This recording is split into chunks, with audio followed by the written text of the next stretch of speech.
now that I have your attention, let's talk about some SEO.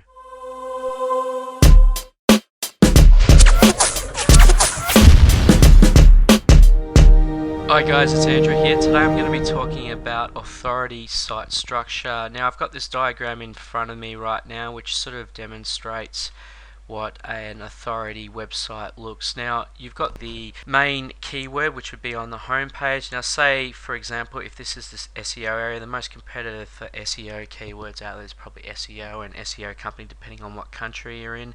Little things like that do vary. So that would be something that you would aim for on the main page. But to build up authority on the main page you need to have substructures. So as you can see there's subsite 1, subsite 2, subsite 3, subsite 4. So you'd probably want to have keywords that relate to that top phrase, like you might have internet marketing, you might have other related keywords like web design and web development are related to SEO in some ways as well because it is part of the process when putting a site together. So that might be another one of the substructures there. And then under here you would have all things related to say web development. So you could have website design, you could have CSS, you could have PHP as in the coding forms.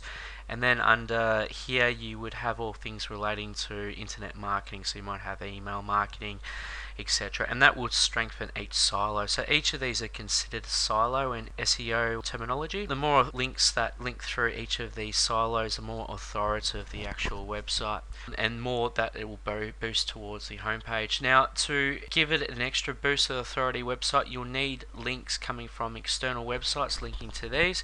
So say for example the keyword that you were trying to capture on this one was internet marketing, you had in the H1, H3 and also in the URL structure, you'd probably want to try to get some links coming from external sites with the anchor text internet marketing. Now you don't just want to do that, you want to keep it quite low, probably around the 2 to 5% mark. And you know, look, I'm speaking at the moment, it constantly changes, so you need to sort of figure out and trial and test what is actually working at that time. They seem to be getting lower and lower. Not having any keyword in the anchor text is now becoming more and more important because it just looks unnatural to Google. And that's what Penguin and Panda are all about, people just spamming the same keyword. Because if there's 1,000 people in the world and they're going to link to a page, they're not all going to write the same thing. They're going to write different things. And if the same keyword comes up over and over again, it just looks unnatural and robotic. So make sure you have some link anchor text variation, also IP diversity when you're linking, as well as link diversity as well. It's got to come from different links to make it look natural. Well, I think that sort of covers like the external backlinking. Now something I haven't touched on yet is the actual internal links from the pages. Now you see there's quite a few arrows which are sort of just going here and there and all over the place. Now this is important to pass the link juice from page to page. Now say for example if this column as we spoke about before was on like web development, web design and related things like PHP and CSS. Say for example on this page we had a contextual link that wanted to talk about something to do with email marketing. Say that page there was about internet marketing, we can have a link within the body of the text which links through this page into here. And this is what basically Wikipedia does. So if you have a quick look at Wikipedia, you can see how they've got all these contextual links everywhere. Anyway, I went through that in an earlier video, so I won't go too much into detail about that, but all it is getting links from pages to pages. This can be done manually. There are some great plugins under the WordPress plugins which basically does it all for you. So all you need to do is type in the keyword and what URL you want it to link to, and every single page that has that keyword will link through to that page. Now you can set it to a maximum of 3 times, so if that keyword does come up more than 3 times on the page, it will just find the first 3.